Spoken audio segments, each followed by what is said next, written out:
tem que ser punido. A vítima contava com 62 anos de idade. Foi morta por tudo isso. E eu digo para os senhores, um exímio atirador, mas que, senhores, na hora foi surpreendido pela situação. E nós temos aqui um veículo utilizado com placa adulterada para cometer esse crime. E uma corrupção evidente, com vídeos, com confissão, em tudo que é lugar, Câmara de Vereadores, polícia, televisão. E que agora ele diz assim, ele era meu advogado. Se ele era funcionário da Secretaria Municipal de Saúde, não podia estar advogando para ele, por óbvio, contra a Secretaria. Eu encerro minha fala dizendo, muito obrigada, apesar do horário. E conto com o dever que nós temos hoje de consciência e justiça. Doutor Amorim, assim, o doutor Amorim vai falar para os senhores aquilo que dói a ele tanto nesse processo. O cachorrinho da criança. Mas vou te deixar falar. A minha saudação, doutor Thomas, meu reconhecimento pelo trabalho que Vossa Excelência desempenha, tem que ser breve. Saudação, doutora Lúcia, parceira, saudação ao doutor defensor, as demais pessoas que nos auxiliam aqui, todos. Por fim, aos jurados. Viram que ela é controladora, né? Ela aperta um pouco do tempo que era destinado a mim e chega no final, ela ainda anuncia o que eu vou falar, né? Ela é professora, né? Muito tempo professora. É uma pessoa meticulosa, ela conhece esse processo muito melhor do que eu. Né? O doutor defensor diz que não conhece tanto o processo, eu não conheço o processo como ela. É impossível alguém conhecer o processo como ela. Aliás, isso aqui não é a saudação eu já fiz. Vocês que são jurados há mais tempo, que conhecem a doutora Lúcia, sabem a qualificação profissional dela e a entrega. Eu costumo dizer, as pessoas perguntam, os jurados de Porto Alegre gostam da doutora Lúcia? Sim, gostam da doutora Lúcia. Por quê? E eu, no meu julgamento, digo que principalmente pela entrega que ela demonstra. Nós, povo brasileiro, estamos carentes de profissionais, de servidores públicos que entregam desse modo o serviço para a comunidade. E quando encontramos, nós os admiramos, confiamos neles. É uma utopia dizer o que disse o defensor, que alguém, por ser funcionário público, não mente. Nós temos 2 delegados aqui enrolar e mentir o tempo inteiro. O primeiro delegado parecia o Rolando Lero, aquele personagem do Chico Anísio. Captei vossa mensagem, amado mestre, não respondia nada, só enrolava. Sujeito incompetente, que no 3º, no 4º dia, já descartou o homicídio e assinou embaixo. E aí dizia que não lembrava. Então, quando nós temos uma funcionária pública exemplar, nós a respeitamos. E vocês hoje, jurados, são o povo julgando diretamente, é um exercício direto de soberania. É importante que se orgulhem dessa função, é importante que tenham em mente isso. Os senhores são os verdadeiros detentores do Poder Judiciário, os senhores e as senhoras. Eu vou tentar condensar aqui o que eu anotei. Eu queria fazer alguns contrapontos ao que foi dito pelo defensor e relembrar algumas coisas. Eu tenho um linguajar um pouco diferente, tenho algum modo de trabalhar um pouco diferente. Eu já estou bastante veterano, eu tenho 31 anos de carreira, quase 1.300 júris, embora ela também tenha em torno disso. E já estou mais devagar. Quem é jurado mais antigo que me viu há 10 anos atrás, percebe que eu estou um pouco mais devagar, eu já vou pelo atalho, já não me importo de falar meia hora, para mim está bom. Ela foi esclarecedora, ela esclareceu praticamente tudo. Eu nem sei se precisava estar aqui falando, mas eu vou dar uma acrescentadinha aqui para vocês. E em cima do que o doutor defensor fez, doutor defensor, eu vou ter que ratificar o que eu disse, eu sou um sujeito espirituoso. Lugar de cordialidade é templo budista, doutor. Nós estamos num debate, o senhor pode me apartear quando quiser. Se eu estiver faltando com a verdade, se eu estiver faltando com a lógica, o senhor me aparteie e demonstre aos jurados onde é que eu estou errado. O mundo tem sofrido muito na sua história por pessoas que querem falar sozinhas. Assim se estabeleceram grandes ditaduras na história da humanidade, onde não se aceita o contraponto imediato. Ora, dizer para os senhores, porque a capacidade de inteligência dos jurados aqui hoje foi amplamente subestimada. Eu me sentiria ofendido com algumas coisas que foram ditas aqui hoje. Dizer para os jurados que o Eliseu era conhecido de todos e que uns pés rapados de uns assaltantes, sim, lá de Sapucaia tinham que conhecer o secretário Eliseu, deputado de Porto Alegre. Mas que esses caras vão saber quem é Eliseu? Qual é o interesse que tem um ladrão de carro de Sapucaia por política? É lógico que foi dado a eles o indicativo da igreja, da saída da igreja, foi dado o indicativo do carro, e no momento de executar se certificaram. Como te chamas? Eliseu, te chamavas. Isso é uma piada. A última definição, estamos matando a pessoa certa, uma execução. Aí eles sabiam que ele estava armado, da onde? Nós temos que ter em mente uma coisa que é importante. Quando se cita o caso Becker, no caso Becker foram contratados matadores para matar o Becker. Foram 5 tiros e não 3, agrupados, sim. No caso Eliseu, por conta da proximidade que havia entre a reação, o senhor Jorge Renato, o senhor Marcelo Pio, com assaltantes, porque eles trabalhavam junto com assaltantes de carro. Eles recuperavam veículos roubados, a doutora já demonstrou isso, com prova nos autos, e, portanto, eles tinham conhecimento da malandragem, aquela que ele fala na escuta telefônica. Ele se serviu de assaltantes para praticar uma execução. Vejam bem, o senhor a quem não conheço, mas presumo seja um moço inteligente, se o senhor precisar fazer um serviço de encanamento na sua casa, lá no condomínio, eu preciso fazer um serviço de encanamento, mas eu quero dar uma poupada no dinheiro, e eu contrato o jardineiro para fazer o encanamento. Ele vai fazer um encanamento mal feito, meu senhor. É por essa razão que a polícia levanta essas imperfeições da execução, porque escolheram para executar assaltantes. E por que escolheram assaltantes? Justamente para fazer esta maquiagem. Escolheram um local onde se pratica contumazmente assaltos, escolheram assaltantes para justamente enganar os otários. Eu não vou dizer quem são os otários, que se enganaram e que com 3 ou 4 dias já, foi um assalto porque eram assaltantes, porque eram 38 e porque eram em área de assalto. Mas que incompetência, mas que limitação intelectual, os caras estudam, trabalham para isso. Vejam, eu sou um homem ético e não posso falar tudo o que eu penso. Aliás, eu não posso falar tudo o que eu sei. No mínimo, isso foi um problema de incompetência, no mínimo.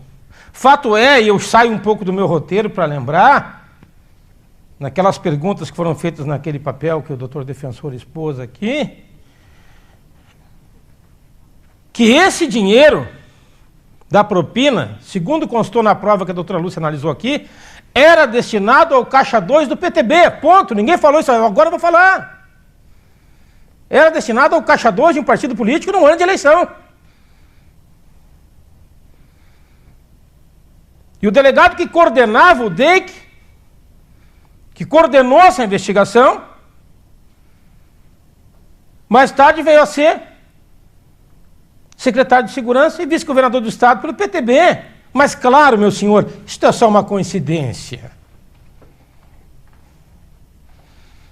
O deputado Maurício também era do PTB, e a prova nos autos que tinha a sua campanha auxiliada pela reação com o fornecimento desses carros que eles utilizavam. Então aí eu explico para os senhores que poderia haver, e eu não posso afirmar, uma relação espúria entre alguns delegados e o Partido Trabalhista Brasileiro.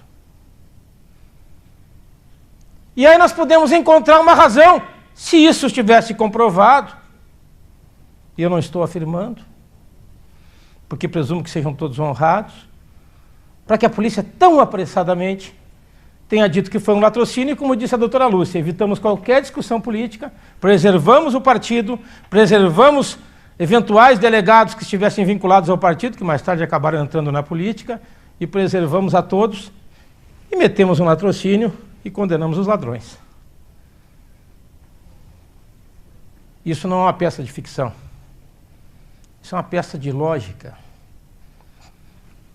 Mas vamos lá, volto para o meu roteiro, cuidando do relógio. E a todo instante o doutor defensor refere que são fatos concretos, que ali é local de roubo de carro.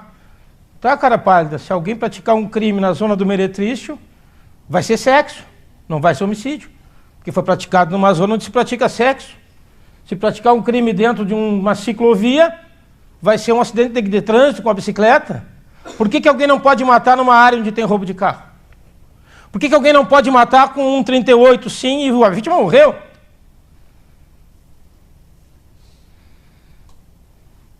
Vejam, os elementos concretos da polícia são como palanque embanhado. Quer dizer que a polícia em 3 dias diz que é um latrocínio porque foi praticado por ladrões numa área de roubo de carro com 38, ponto, acabou.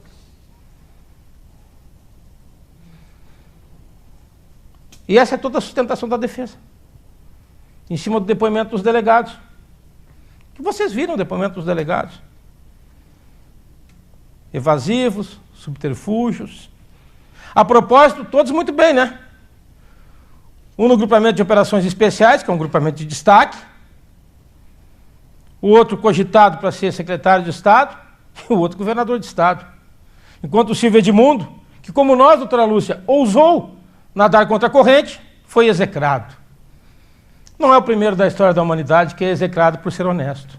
Aliás, vocês não sabem o quanto de pressões eu e a doutora Lucilena sofremos. Externas, internas, de tudo que é lado. Mas aqui ninguém dobra essa espinha, nem aquela ali. Não. Como o galo de rinha do velho Jaime Caetano Brown, só depois de morto para dobrar a espinha. Antes não. Porque a nossa espinha é a da verdade, é da justiça. A propósito, quem tem tese é a defesa.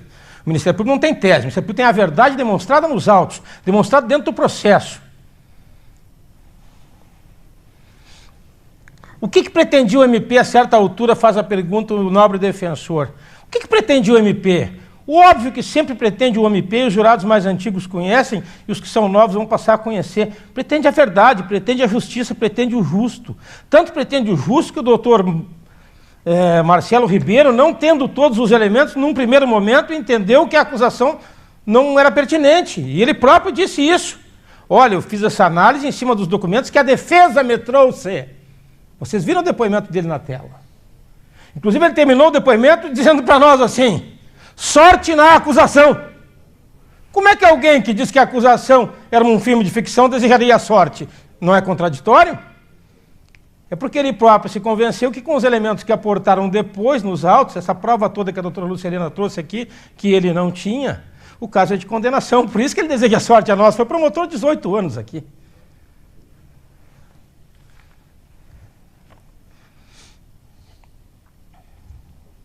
A defesa analisa as testemunhas de acusação presentes em plenário, ignorando o contexto todo de cento e tantas testemunhas, que depois refere testemunhas que a doutora Lúcia, analisou uma a uma. Vejam quantas pessoas incriminam o réu nas circunstâncias.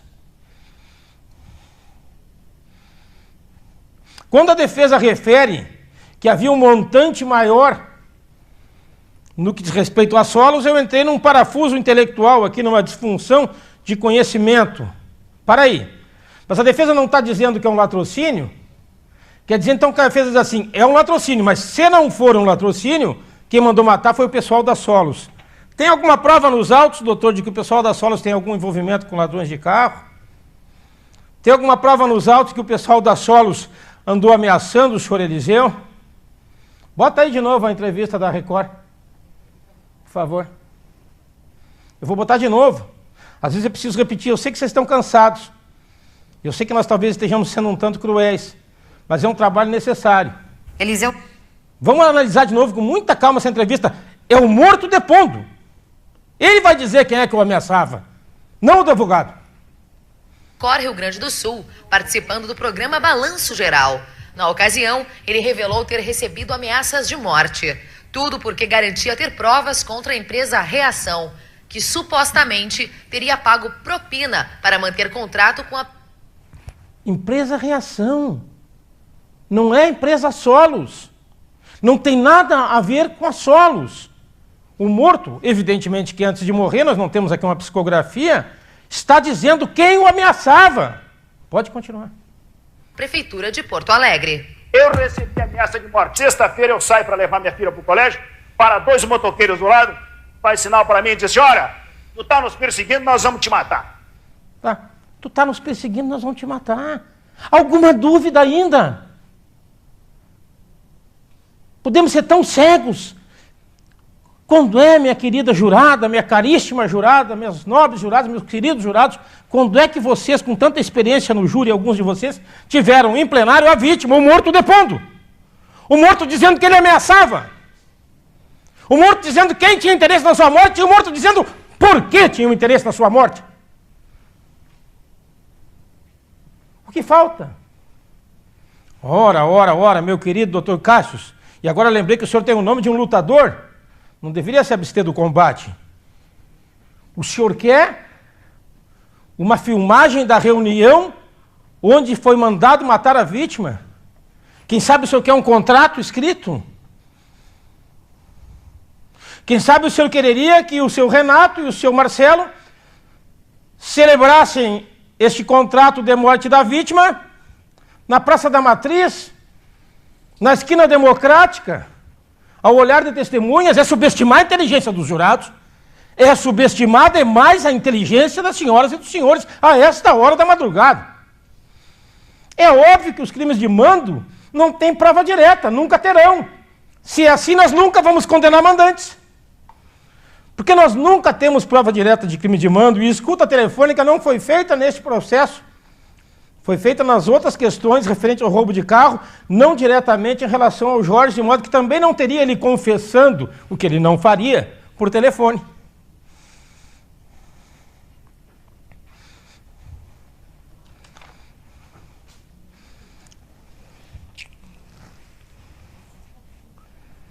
Se me permite, doutora Amorim, nessa Por época favor. desse crime, nenhum dos acusados estava com escuta telefônica. Mas na época de 2009, quando o réu estava com escuta telefônica, o que ele dizia é: essas coisas a gente não fala no telefone. Tem que cuidar o que fala no telefone quando quiserem falar qualquer coisa mais grave. Nosso réu aqui. Eu vou prosseguir. A intervenção da doutora Lúcia é totalmente pertinente. Nós estamos lidando com um malandro, com estelionatário, com receptador, com sujeito violento, com sujeito impulsivo, com sujeito agressivo, com sujeito falso, mais falso que uma nota de R$3. Vejam o delírio dele hoje em relação à minha pessoa aqui em plenário. Ele delira. O sujeito é capaz de um delírio desse, por muito menos se mata uma pessoa. A propósito, eu esqueci de observar e vou observar, a mente agora me ajuda, e ela me traiu, de que a lógica do doutor defensor é completamente ilógica. Quer dizer, então, que tem uma dívida de 9 milhões? E aqui eu tenho uma dívida, vou botar de 1 milhão, doutora Lúcia, mas entre 1 e 4. Porque a dívida maior que a outra, quem mandou matar é quem tem a dívida maior. Que lógica é essa? Se eu tiver uma dívida com o senhor, que é um homem honesto, trabalhador, honrado, pai de família, de 100 mil reais, e uma com o Jorge Renato, de 100 pila. Quem vai mandar me matar não é quem tem o crédito maior, é quem tem menos escrúpulos. Isso não é avaliado pelo valor do capital de quanto se deve ou se tem de crédito, mas de quem está envolvido. O pessoal da Solas era de São Paulo, não tinha nenhuma relação com quadrilhas de ladrões de carro. Mas vejam que a própria defesa demonstra uma incoerência, eu repito, insisto novamente. Nem a defesa sabe dizer se para ela é latrocínio ou é uma execução. Nós sabemos, é por isso que nós não temos teses, nós temos a verdade. Isso foi uma execução urdida, planejada, determinada pelo réu e seu comparsa mandante Pio, como represália, como vingança, e aqui está o motivo, porque a vítima quebrou as suas pernas, como foi dito aqui. Quebrou as pernas da sua empresa.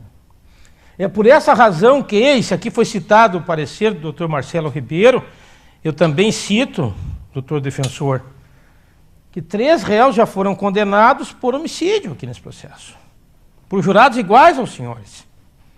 E que esses 3 réus que condenaram por homicídio disseram que a motivação foi a represália em função da questão da reação. Isso já foi dito para os 14 jurados, como senhores. Os obriga? Não. Mas já que se traz aqui opiniões alheias, nós trazemos isso apenas para ilustrar.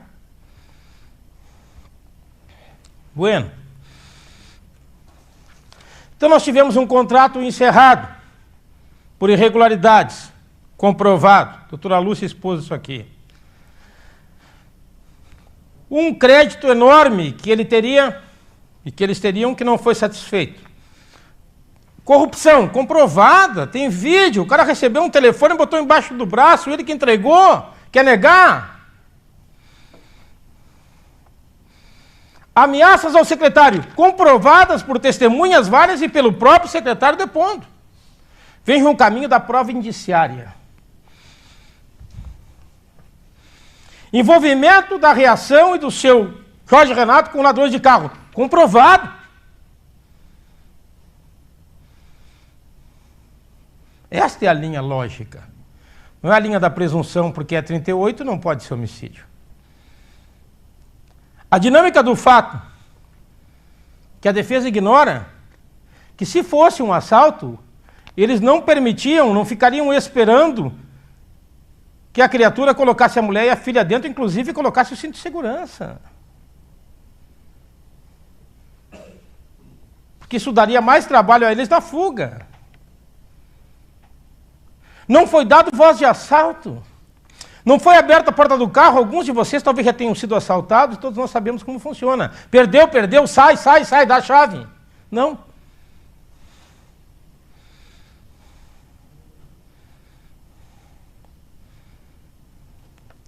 A dinâmica do fato, por que é um tiro na perna, um tiro no peito, e se permite a reação da vítima? Porque não eram matadores. Porque eu contratei o jardineiro para fazer o encanamento. Eu contratei os matadores, ou, aliás, os ladrões, os assaltantes, para simular que era um assalto, para praticar um homicídio e deu errado. E por isso que nós descobrimos. Sabe também por que nós descobrimos? A doutora Lúcia estava falando ali, e eu estava fazendo um negócio que eu gosto de fazer, eu estava rezando. Porque eu não posso errar. E eu lembrei de uma frase de um colega lá de Goiás, chamado Dani Salles, que diz que quando essas coisas acontecem no processo, é que Deus não gosta de coisa errada. Sabia o senhor? Deus não gosta de coisa errada. A propósito, o voto dos senhores aqui, que é sigiloso, ninguém vê. Mas ele vê.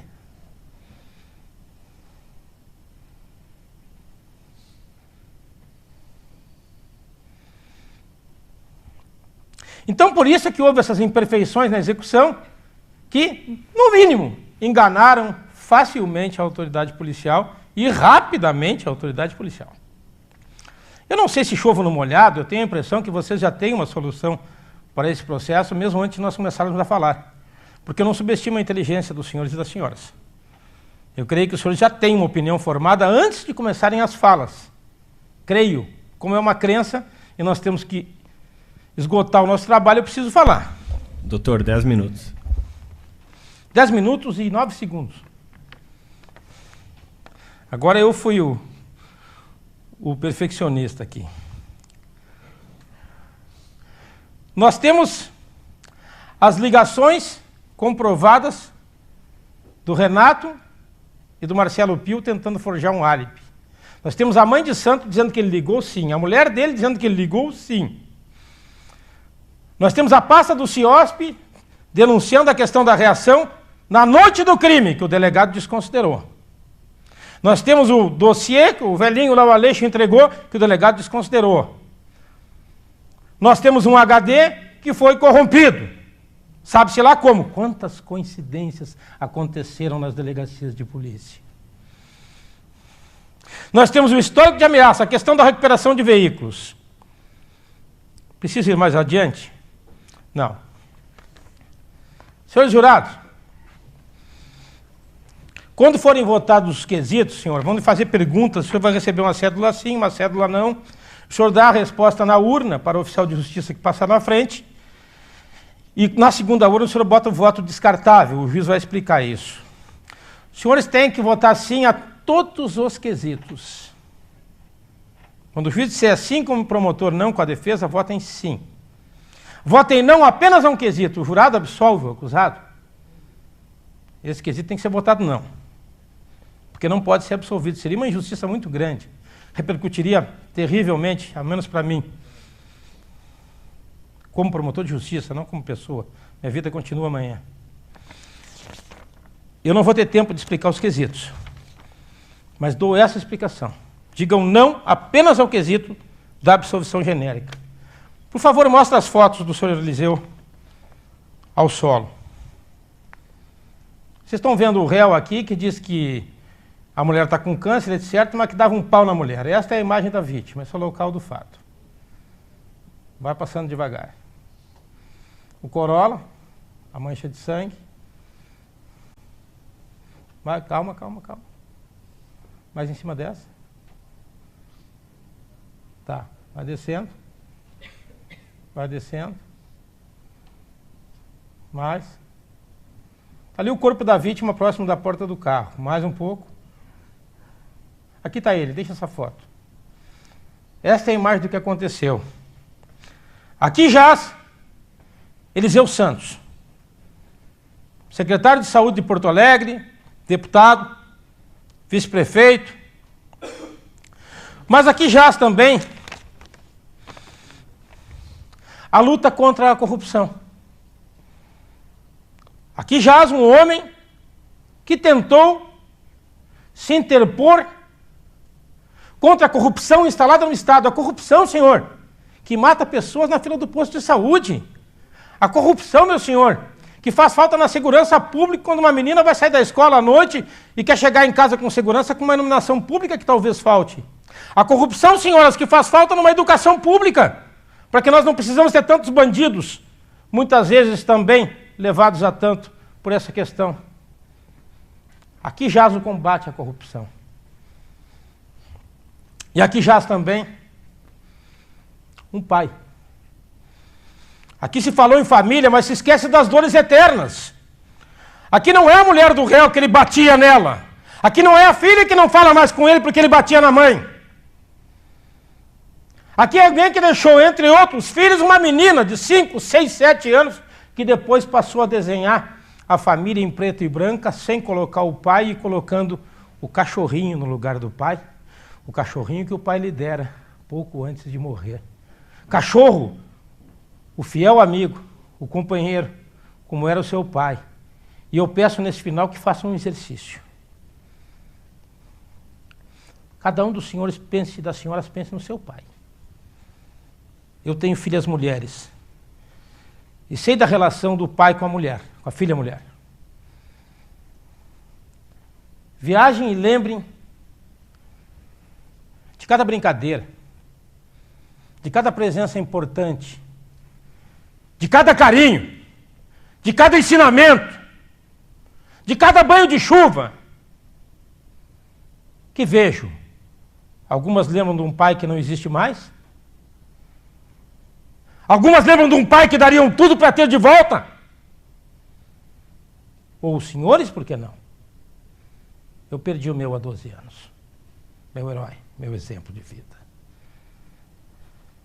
Esta menina passou por essa dor quando criança e vai carregar essa dor eternamente. Nós temos prova suficiente, prova indiciária, que é aquela que circunstancialmente demonstra que o crime aconteceu quando é impossível nós demonstrarmos diretamente, porque ninguém grava um mando de execução. Nós temos aqui todos os elementos para condenar, já temos condenações anteriores. E temos essa dor irreparável. Jurado não é frio não, doutor. O senhor cometeu um equívoco. Jurado é gente de carne e osso. Sangue, alma, sentimento. Eu sei o que as senhoras pensaram quando eu falei do pai. Eu sei onde as senhoras viajaram. Eu sei há quantos anos atrás as senhoras foram remetidas. Pela própria mente, pelo próprio coração, pelo próprio sentimento, cada nervo, cada lágrima, cada amor momentâneo e eterno, que não há como esquecer. Não Aqui ninguém é frio. Aqui ninguém é ausente. Aqui ninguém é distante. Esse é o tribunal da vida. É o tribunal de defesa da vida. É um templo de defesa da vida. E aqui ninguém, nenhum delegado, incompetente ou corrupto, nenhum político, corrupto, ordinário, ladrão, ninguém que seja, vai passar por cima do sentimento das pessoas, da prova dos autos e da necessidade de afirmar a vida humana perante os olhos de Deus neste tribunal. Condenem o acusado.